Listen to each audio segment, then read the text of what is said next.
Welcome everyone. This is Greg Ferris, the founder of MyoBrain. We are back here with our nutrition education of the month for August 2021. This is also a very cool addition here, as in if you've been a client for a while, see a new background. This is the first video ever of any sort in the new office, in the new home. So it's very, very cool to be doing this. Okay, so let's jump into the topic here. I don't have a time frame. I'm trying to get these accomplished by maybe 10, 15 minutes, kind of whatever it takes. These are meant to be a little bit more long form though, coming out about once a month to really deep dive into a topic. And of course, these will be always dashed into our client courses as well, which we will reference today. Okay, so the topic for this month is going to be navigating how we can do stress-free, which is the big concept here, stress-free tracking meals out. We do know for new people, for even veterans, understanding how many calories, how much fat, etc. is in a meal out is daunting, right? You kind of understand, okay, I weigh out my oatmeal, I do my 60 grams, I plug it into MyFitnessPal. It's kind of cumbersome, but it's relatively simple. But then when you go over to grandma's for a casserole, you go to a friend's for a barbecue, you go to a hole-in-the-wall Mexican place, you get very lost, okay? And throughout the years, we've experimented with multiple ways to track these things, but hopefully this is the simplest and also kind of lower maintenance way to get it accomplished, all right? So who is this for? Who is this concept before we kind of dig into what it actually is? I would say almost everyone can find value here, but at the least I would say it's for people who have tracked with us for at least 1 month. And the reason why I give that a little bit of an asterisk is I think there's a huge value in just being very bought in for at least, a month, 30 days of tracking everything as closely as you can, weighing out everything, no eyeballing. Obviously, when you go out to eat, you use just a more accurate way to gauge that intake, right? But I think for a very short period of time, it can be super valuable there. Then you can move on to having more flexible approaches, okay? That's gonna be obviously most people watching this video. And I also would denote it as people who have tracked directly with us, with MyoBrain. If you've tracked, a friend gave you some macros, or you went to a gym and they told you to do this, it may not be the same level of understanding as when you kind of come to us and get a bigger grasp of things, okay? Okay, and before we continue on to that, let's do a quick review of our other ways, the more accurate ways to track meals out. I will be very quick here because obviously we can go back and tackle this another time. But again, this is a graphic in our course, the chapter 2 here around eating out. So it goes essentially from most accurate to least accurate, or also least flexible to most flexible. Those are kind of inversely related, right? So the first option is always to look up the menu beforehand, right? This would be the most accurate thing you can do. Plan according, okay, I think I'm gonna have 700 calories for that meal. I know this course is 700 calories, boom, I'm gonna plug it in. Then I just go there, I eat that food. It's very much on autopilot, but this does take, as you'd imagine, more preparatory work to accomplish that, okay? The second option is if you don't really know where you're going, maybe it's a more, again, like I said, hole-in-the-wall place where they're not gonna have their stuff easily available or available at all. You pick a chain restaurant that's very similar. So if you're going to a brunch place that's local for you, track it as IHOP, whatever you got. Or if you're going to a Mexican place, track it as Torchy Tacos, whatever you got, etc., right? Ted's would be a good example for people in Oklahoma. The idea there is we're trying to get something on the board. Obviously, it's not going to be perfect. Even if you go to somewhere like IHOP or Fuzzy's or Chick-fil-A, it's not going to be the same every time you go, right? There's always going to be some error there. That's kind of just par for the course when we go out to eat, okay? But obviously, this is a step down if we're kind of just guessing essentially what it is, as opposed to more of a chain place where maybe a little bit more predictable. Then this third option is what we're going to be trying to tackle today, just a bit simpler. So on this graphic, we kind of give an idea of, okay, just pre-tracking a certain amount of fat, carbs, and protein and moving on. That's probably a bit too, it's not that it's bad, it's probably, it could be simpler. And that's what we're trying to accomplish with this new method of just really stress-free way of tracking your calories for that meal and moving on. So those are the other two ways. Again, obviously they're going to be more accurate than what we're doing now. So this is a replacement for 3. It's the most flexible, but also least accurate. Okay, so setting the table with that, who is this for other than people who have tracked for at least a month? I would say it's mostly ideal for people who are in maintenance or muscle gain phases, or if you are in a fat loss phase, you don't have hyper competitive goals. Maybe you're okay with being more patient. Maybe on paper you can lose 5 pounds a month, but you're okay with losing 3 pounds a month. That can be for you as well. Again, one of our core principles at MyoBrain is individualization. I don't want to put everyone into a box and think you should be doing it this way. It depends upon your goals, it depends upon how serious you are, and that's not for me to judge someone on. It's to evaluate where you fall on that spectrum and then give you the tools who are most appropriate for, right? So even if you are a hyper competitive athlete, if you're 3 weeks away from a competition, maybe this isn't the right method for you. But if you're 30 weeks away from a competition, maybe you can be doing this, right? So you kind of got to understand where you fall in that spectrum. But obviously, it's just people who can afford, either mentally or with their goals, to be more flexible in a given time. Okay, so this is the actual method. Very, very simple on paper. And then I have some screenshots of what it actually looks like as well. So men, what you will do is you will pre-track only 600 to 1,000 calories for that meal. You won't play around with macros. You won't play around with menu items. You will simply track a number between 600 and 1,000, up to you, and move on.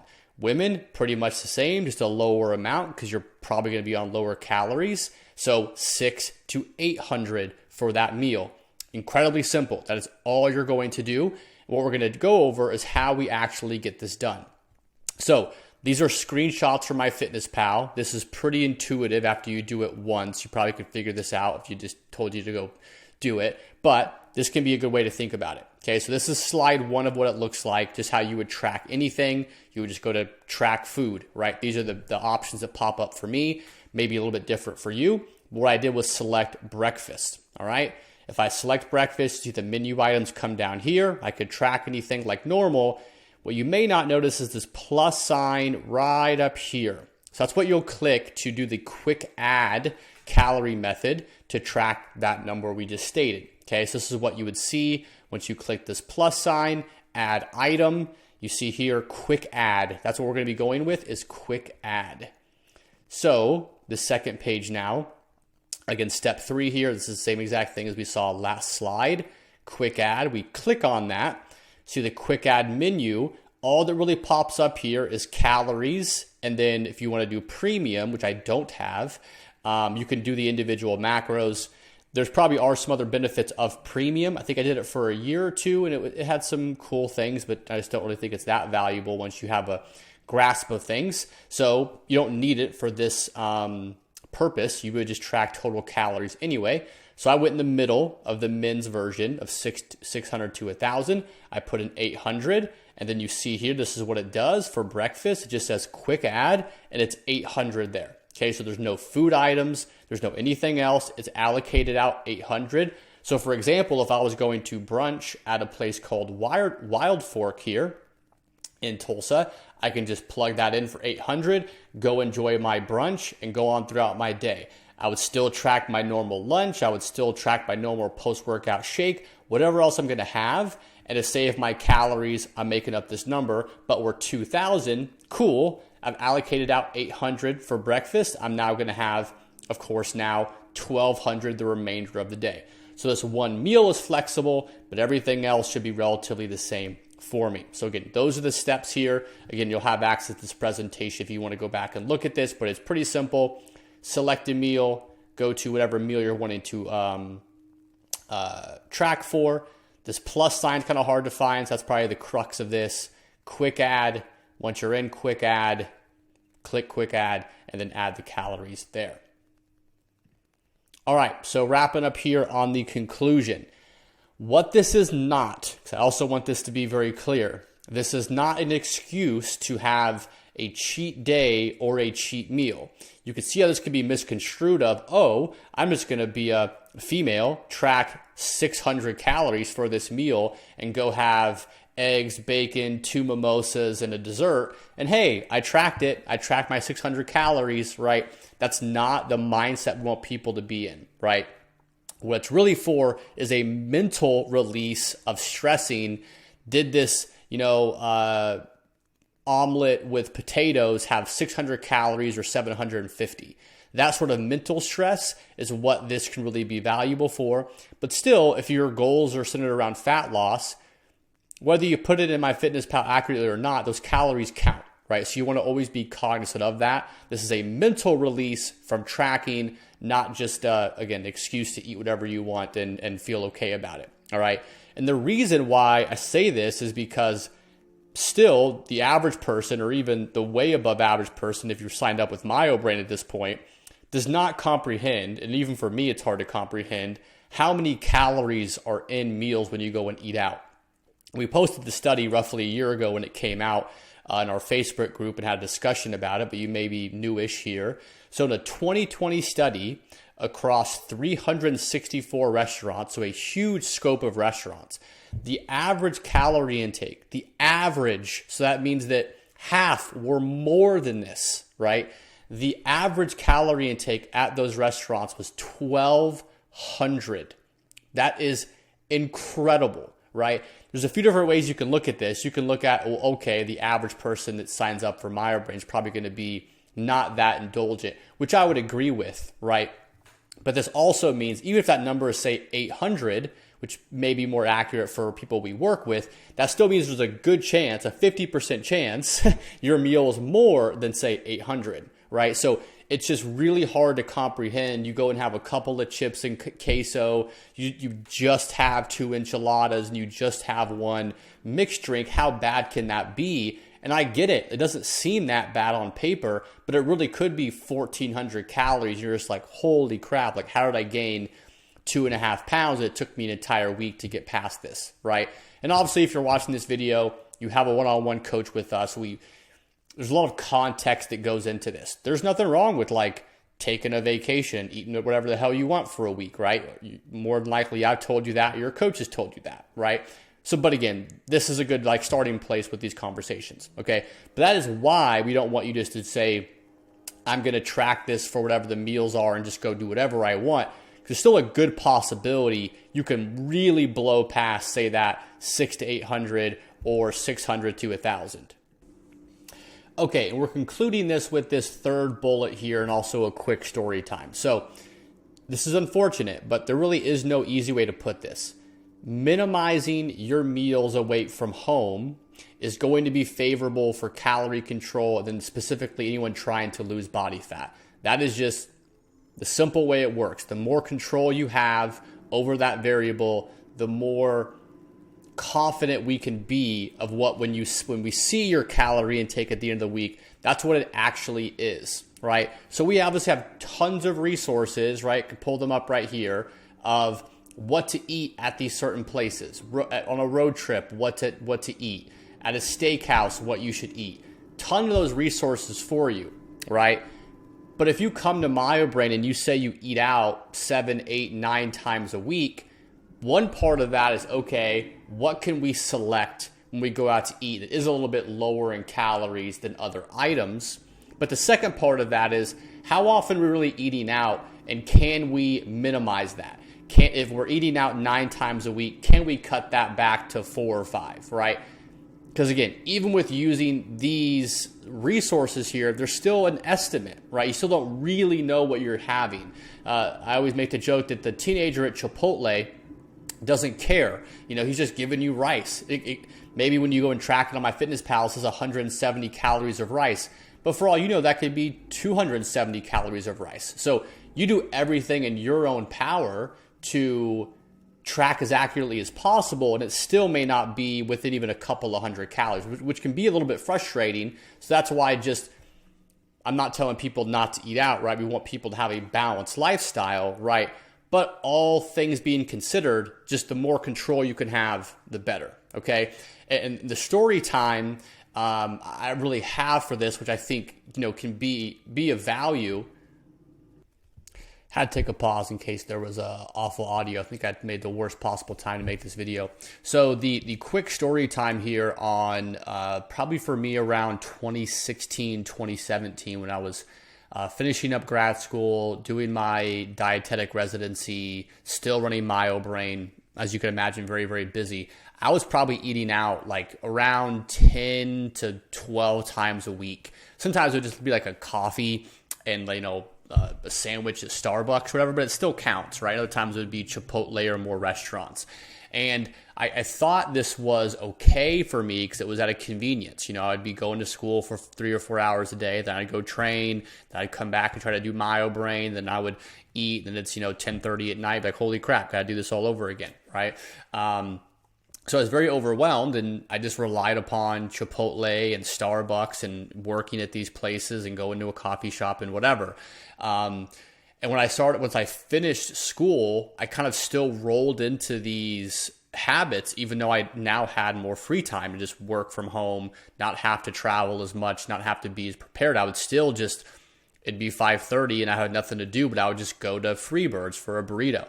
And I realized I'm just eating out way, way too much. So I gave myself a rule that essentially I could only eat out when it was like a social outing, right? So if a friend asked to go eat out, or a girl went to go eat out, or a roommate or whatever, then it was like cool. And I would probably say that subtract like coffee shops, but I couldn't just like go to Chick-fil-A on a Tuesday because I wanted to, right? I was allowing myself, some flexibility there.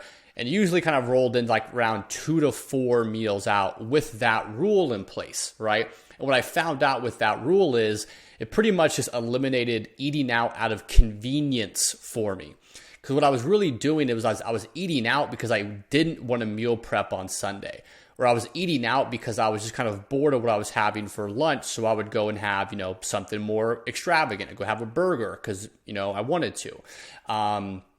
And I found there was really no decrease in my enjoyment from going and eating out with this new method, because most of the time we go and eat out, it's in a social setting, right? And the food may not even really matter that much. You just want to go and get away from work, get away from house, have a drink and enjoy yourself, right?